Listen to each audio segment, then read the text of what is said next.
Agora você pode fazer parte do clube de membros do Spurgeon TV. Esses são e-books já disponibilizados para os membros do canal. Todos os dias, novos e-books são adicionados junto com outros benefícios que só os membros têm. Sendo um membro, você passa a ajudar no crescimento desse ministério, tanto na quantidade do que podemos publicar, como na qualidade do material. Nosso propósito é, juntos, atingirmos o maior número de pessoas com solo escritura. Seja um membro do Spurgeon TV. Para que o pecado se tornasse excessivamente pecaminoso.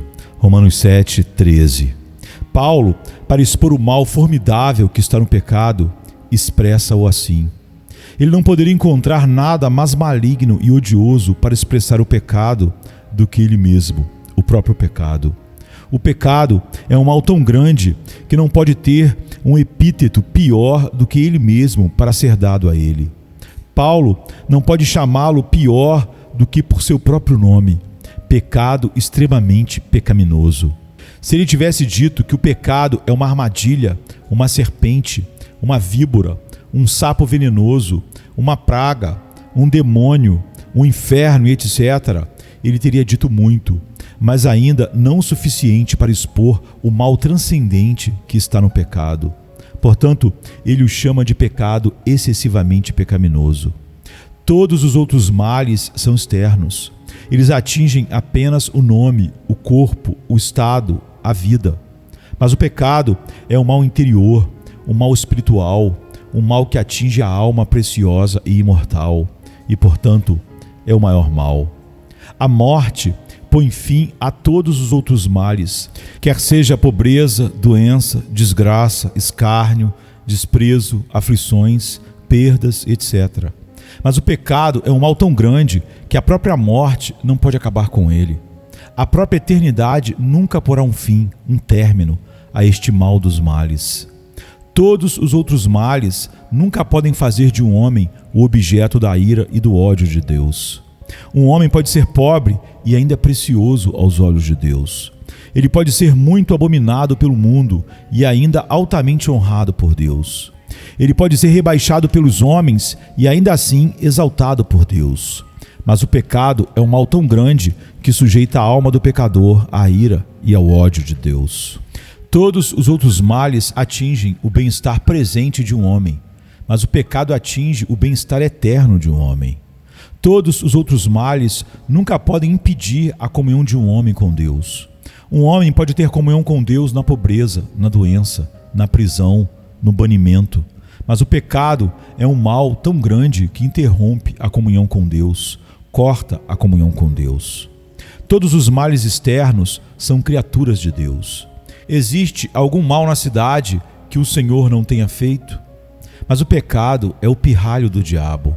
É uma criatura de sua própria geração. Sim, o pecado é pior que o diabo. É isso que transformou anjos gloriosos em demônios infernais. Todos os outros males não lutam contra o bem maior, mas o pecado é aquele grande mal que luta contra o bem maior. O pecado luta contra o ser de Deus, a essência de Deus, a glória de Deus. O pecado é um assassino de Deus, deseja ver Deus morto. O pecado é um mal universal, é todo mal. Nada mais é do que mal. Não há uma gota, uma centelha de bem a ser encontrada em qualquer pecado. Em todos os males exteriores há algum bem. Há algum bem na pobreza, na doença, na guerra, na morte, mas não há o menor bem no pecado. O pecado é o único objeto do ódio de Deus. Ele não odeia nada além do pecado. Ele não está irado com nada além do pecado. Ele não proibiu nada além do pecado. Ele não revelou sua ira contra nada além do pecado. Tão grande é o mal do pecado. O pecado é aquele grande mal que gerou todos os outros males no mundo. Foi o pecado que afogou o velho mundo com água. Foi o pecado que destruiu Sodoma com fogo e enxofre. Foi o pecado que destruiu Jerusalém. Foi o pecado que gerou a espada, a fome e a pestilência no mundo. Foi o pecado que lançou o fundamento do inferno, pois antes do pecado não havia inferno. Foi o pecado que crucificou o Senhor da glória. Agora, quão grande deve ser esse mal que introduziu todos esses grandes males no mundo. Pecado é inimizade contra Deus. Deus não tem inimigo no mundo a não ser o pecado e aqueles a quem o pecado fez inimigos. O pecado colocou todo mundo contra o Senhor da glória. É o pecado que transformou os homens em demônios encarnados e que os levou a lutar contra Deus e Cristo e suas próprias almas e sua paz eterna. Um cristão vê o pecado como o maior mal do mundo e seu coração se eleva e se enfurece contra ele por causa de sua natureza vil, imunda, odiosa e hedionda. Misericórdia sem fim, suas ternas misericórdias. Salmo 145, 9. A multidão de suas misericórdias. Salmo 106, 45. É a misericórdia gratuita de Deus que todos os dias mantém o inferno e minha alma separados. É a misericórdia gratuita de Deus que diariamente perdoa meus pecados. É a misericórdia gratuita de Deus que supre todas as minhas necessidades internas e externas. É a livre misericórdia de Deus que preserva, alimenta e veste meu homem exterior. É a misericórdia gratuita de Deus que renova, fortalece e faz prosperar meu homem interior. É a misericórdia gratuita de Deus que muitas vezes me impediu de cometer tais e tais pecados. É a livre misericórdia de Deus que muitas vezes me impediu de cair diante de tais e tais tentações. É a misericórdia gratuita de Deus que muitas vezes me preservou de ser engolido por tais e tais aflições internas e externas. Grandes são as tuas misericórdias, ó Senhor. Salmo 119, 156. Cantarei para sempre as ternas misericórdias do Senhor. Salmo 89, verso 1. Ó amigos, lembre-se disso de uma vez por todas. Purifica-me de minhas falhas ocultas. Salmo 19, verso 12. Eu odeio pensamentos vãos. Salmo 119, verso 113. Uma alma graciosa entra em conflito com os pecados do coração e é mais afetada com os pecados espirituais. E lamenta e sente uma contrição mais profunda pelos pecados secretos, pecados invisíveis, pecados que estão ocultos e distantes dos olhos do mundo. Ele é mais afetado e afligido por poluições e impurezas internas. A graça surgirá e entrará em conflito com as vaidades mais íntimas e secretas da alma, tais como o amor próprio secreto, dureza secreta de coração, incredulidade secreta, confiança carnal secreta, hipocrisia secreta, inveja secreta, malícia secreta, vanglória secreta, preocupação e murmúrios secretos, desejos secretos, saída secreta da alma atrás de vaidades mundanas e orgulho secreto. A verdadeira graça faz oposição também contra o ser do pecado na natureza de um homem, como contra o rompimento do pecado na vida de um homem. A verdadeira graça fará guerra contra as corrupções do coração, bem como contra as excursões dos pés. A verdadeira graça está tão disposta e desejosa de se livrar de um coração poluído, tanto quanto está disposta e desejosa de se livrar de uma mão poluída. A verdadeira graça se levanta contra e de bom grado não apenas diante de atos pecaminosos, mas também disposições pecaminosas. E não apenas ações irregulares, mas também afeições desordenadas, para serem mortificadas e subjugadas. Ó amigos, pecados do coração são pecados em sua raiz. Certamente, um coração orgulhoso tem mais de Satanás do que um olhar orgulhoso.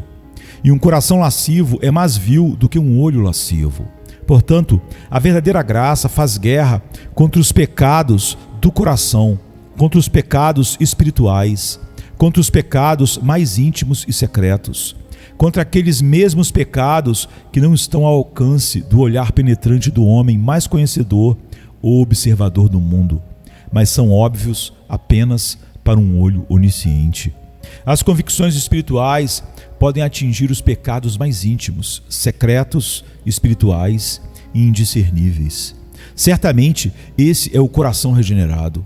Esse é um coração sincero, Um coração mais valioso do que ouro, que fere um homem por pecados internos, assim como por pecados externos, pelos pecados cometidos em segredo, bem como pelos pecados cometidos em público, pelos pecados espirituais, bem como pelos pecados carnais, pelos pecados contra a alma, bem como pelos pecados contra o corpo. Ó amigos, lembre-se disso de uma vez por todas, que a batalha principal, a guerra principal de um cristão não está em campo aberto, não está em escaramuças visíveis, mas suas principais lutas e conflitos estão mais dentro, e seus piores e maiores inimigos são aqueles de sua própria casa, aqueles de seu próprio coração. Um pouco de graça pode reformar uma vida má, mas deve haver muita graça para reformar um coração mau. Um pouco de graça pode tornar um homem vitorioso sobre pecados grosseiros externos, mas deve ser muita graça o que torna um homem vitorioso sobre pecados internos, pecados secretos, pecados espirituais, pecados do coração. Sonda-me, ó Deus, e conhece o meu coração. Prova-me e conhece os meus pensamentos. Aponta qualquer coisa em mim que te ofenda e conduz-me pelo caminho da vida eterna. Salmo 139, 23 e 24. Demônios em suas casas. Um verdadeiro cristão se esforçará para obedecer a Deus em seus deveres relativos. Ele não apenas ouvirá, orará, lerá, meditará, jejuará e lamentará, mas trabalhará para ser piedoso nas relações domésticas. Lembre-se disso para sempre. Todo mundo é, na realidade, o que ele é em casa. Muitos fazem uma grande profissão e têm grandes habilidades e dons e podem discursar bem sobre qualquer assunto piedoso, cujos lares não são pequenos céus, mas pequenos infernos. Alguns são muito parecidos com anjos em público, santos na igreja e demônios em suas casas. As graças e os deveres domésticos demonstram melhor a verdadeira piedade e santidade do que os deveres públicos ou gerais. Pois orgulho, vanglória, egoísmo e uma centena de outras considerações carnais externas podem colocar um homem nos deveres gerais do Evangelho meramente nominal. Mas o que argumenta tanto a verdade quanto a realidade e a força da graça é ser diligente e consciencioso no desempenho dos deveres domésticos, no lar, longe dos olhos do mundo e da igreja. Colados às suas concupiscências. Os corações dos pecadores estão tão apegados às suas concupiscências que eles preferem se separar de seus prazeres mais próximos, queridos e escolhidos, do que se separar de seus pecados. Sim, eles preferem se separar de Deus, Cristo e toda a glória do céu do que se separar de alguma luxúria querida. Quando ele vier, convencerá o mundo do pecado. João 16, 8. A primeira obra do Espírito na alma é fazer um homem olhar para o pecado como um inimigo, lidar com o pecado como um inimigo, abominar o pecado como um inimigo, temer o pecado como um inimigo e lutar contra o pecado como um inimigo. De todas as coisas vis do mundo, o pecado é a coisa que mais contamina. O pecado nos torna vermelhos de culpa e enegrecidos de sujeira. As corrupções internas entristecem a alma graciosa. Ó, diz a alma graciosa, que eu tivesse apenas me livrado dos males no meu peito. O cristão tem uma vontade sincera de se livrar de todo o pecado. A inimizade que a graça opera no coração é contra todo o pecado. Pecados lucrativos, pecados prazerosos, pecados secretos, pecados vergonhosos, pecados queridos, pecados pequenos, pecados grandes.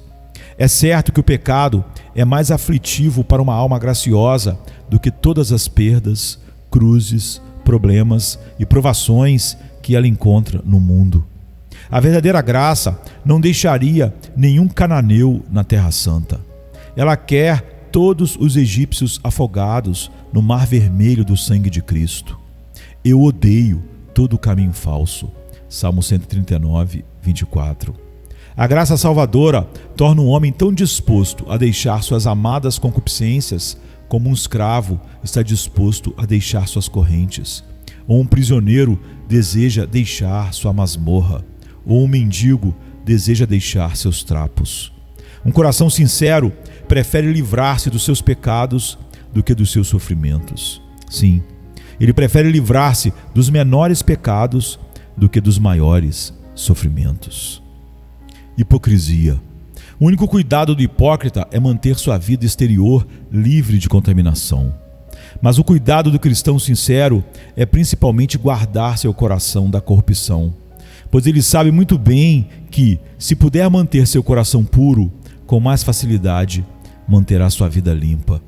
Se a fonte for mantida pura, os riachos correrão puros. O coração é a fonte de todas as ações e, portanto, toda ação é como a fonte de onde flui. Se a fonte é boa, a ação que flui dela é boa. Se a fonte é má, a ação que dela flui é má. Os hipócritas são todos de fora, voltados para o que é exterior. Eles lavam os pratos e os copos e embelezam os túmulos, como uma adúltera cujo cuidado é maquiar um rosto bonito sobre um coração sujo. Mas um cristão sincero, embora não tenha uma grande preocupação com a boa ordem da sua vida exterior, ainda assim, seu principal negócio e trabalho é sobre seu coração. Se este coração ignorante fosse mais iluminado. Se este coração orgulhoso fosse mais humilde. Se este coração profano fosse mais santo. Se este coração terreno fosse mais celestial. Se este coração incrédulo fosse mais crente. Se este coração encolerizado fosse apenas mais manso. Se este coração carnal fosse apenas mais espiritual. Se este coração vaidoso fosse mais sério sobre sua realidade. Se este coração insensível fosse apenas mais sensível a Deus. Se este coração amortecido fosse apenas mais vivificado. Se este coração morno fosse apenas mais fervoroso e zeloso por Deus e Cristo e o Evangelho e as grandes preocupações da eternidade. Todas as lágrimas de tristeza piedosa caem dos olhos da fé. Olharão para aquele a quem traspassaram e se lamentarão. Zacarias 12, verso 10. Toda tristeza piedosa é fruto e efeito da fé evangélica. A lei não pode produzir isto. A tristeza piedosa flui da fé como a corrente da fonte, o ramo da raiz e o efeito da causa. Todo luto gracioso flui de olhar, de acreditar. Nada quebra o coração de um pecador como um olhar de fé. Todas as lágrimas de tristeza piedosa caem dos olhos da fé. A tristeza, segundo Deus, aumenta e diminui à medida que a fé aumenta e diminui. Quanto mais um homem é capaz, pela fé, de olhar para um Cristo traspassado, mais seu coração lamentará por todas as desonras que ele fez a Cristo. Quanto mais profundas e amplas forem as feridas que a fé me mostra no coração e na face de Cristo, mais meu coração será ferido por pecar contra Cristo. O livre amor e favor de Deus e sua indizível bondade e misericórdia manifestadas em Jesus Cristo aos pobres pecadores é a própria fonte de toda tristeza evangélica. Nada quebra o coração de um pobre pecador como a visão do amor gratuito de Deus em Cristo, o Redentor. Um homem não pode olhar seriamente para a primazia, a franqueza, a grandeza, a imutabilidade, a eternidade e a inigualável graça e amor gratuito e soberano de Deus em Cristo, com o coração duro ou com os olhos secos. É apenas um amor como esse que faz a alma lamentar e chorar por um Cristo crucificado. Os temores da ira, do inferno e da condenação levam os corações doentios a lamentar. Mas é a visão de um Salvador sangrando e moribundo que deixa as almas sinceras e graciosas em luto. Aquele demônio dourado. Avareza, amor ao dinheiro, que é idolatria. Colossenses 3:5. A vida de Judas era tão justa e livre de manchas e máculas quanto a vida de qualquer um dos apóstolos. Nenhum pecado escandaloso foi encontrado nele, mas aquela cobiça do demônio dourado era seu pecado e sua ruína eterna. Seu apostolado, pregação, operação de milagres, ouvir sobre Cristo e conversar com Ele e etc., não teve nenhum propósito por causa daquela serpente que ele mantinha em seu peito, o amor ao dinheiro, a cobiça, que finalmente o picou até a morte. As pessoas que querem ficar ricas caem em tentação e armadilha e em muitos desejos tolos e nocivos que levam os homens à ruína e à destruição. Pois o amor ao dinheiro é a raiz de todos os tipos de males. Algumas pessoas, ávidas por dinheiro, têm se desviado da fé e se atormentaram com muitas dores. 1 Timóteo 6, 9 a 10. Um anjo por fora e um demônio por dentro.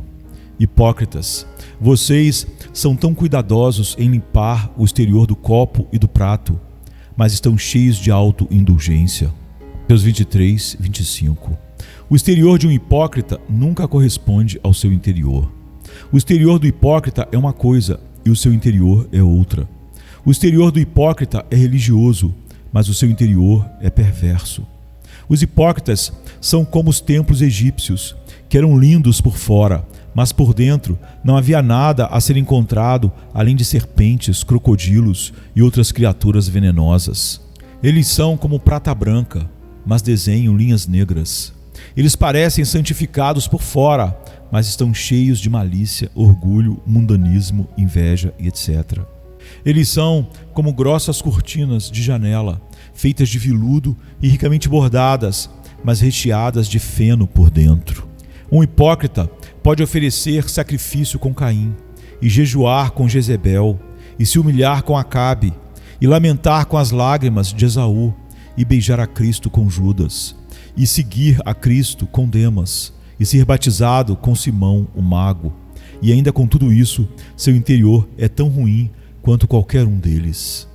Um hipócrita é um Jacó por fora e um Esaú por dentro, um Davi por fora e um Saul por dentro, um João por fora e um Judas por dentro, um santo por fora e um Satanás por dentro, um anjo por fora e um demônio por dentro.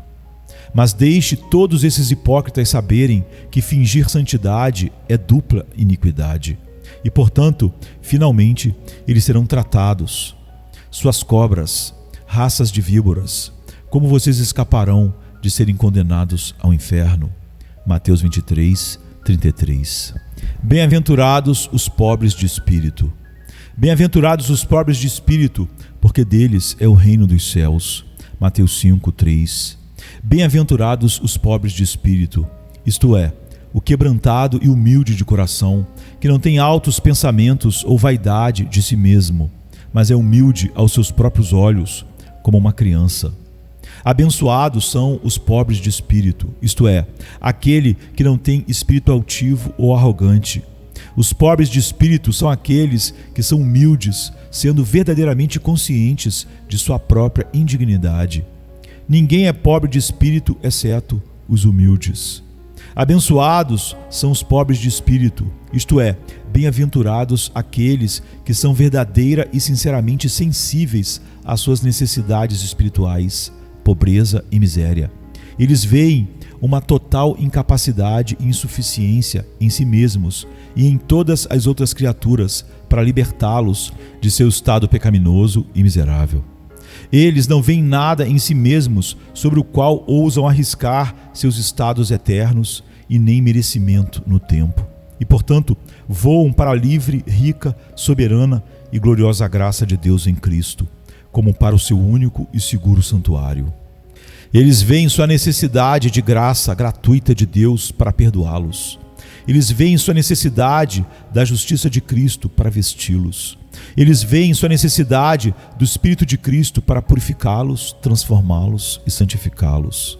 Eles veem sua necessidade de más bênçãos celestiais de sabedoria para aconselhá-los. Eles veem sua necessidade de mais do poder de Deus para apoiá-los, da bondade de Deus para supri-los, da misericórdia de Deus para confortá-los, da presença de Deus para revigorá-los, da paciência de Deus para suportá-los e etc. Eles veem a necessidade de maiores medidas de fé para vencer seus medos. Eles veem sua necessidade de maiores medidas de sabedoria para andar santamente, inofensivamente irrepreensivelmente e exemplarmente em meio a tentações, ciladas e perigos. Veem que precisam de maiores medidas de paciência para carregar seus fardos sem se preocupar ou desmaiar sob seu peso. Eles veem a necessidade de maiores medidas de zelo e coragem para resistir bravamente contra todos os tipos de oposição, tanto de dentro como de fora. Eles veem sua necessidade de maiores medidas de amor para se apegarem ao Cordeiro e seguir o Cordeiro onde quer que vá. Veem sua necessidade de viver em contínua dependência de Deus e de Cristo, por novas influências, rendimentos e provisões de graça, de consolo, de força, pelas quais possam ser capacitados a viver para Deus, andar com Deus, glorificar a Deus, dar frutos para Deus, resistir a todas as tentações que tendem a afastar o coração de Deus. Bem-aventurados os pobres de espírito, porque deles é o reino dos céus. Mateus 5, verso 3. Por Thomas Brooks, 1669.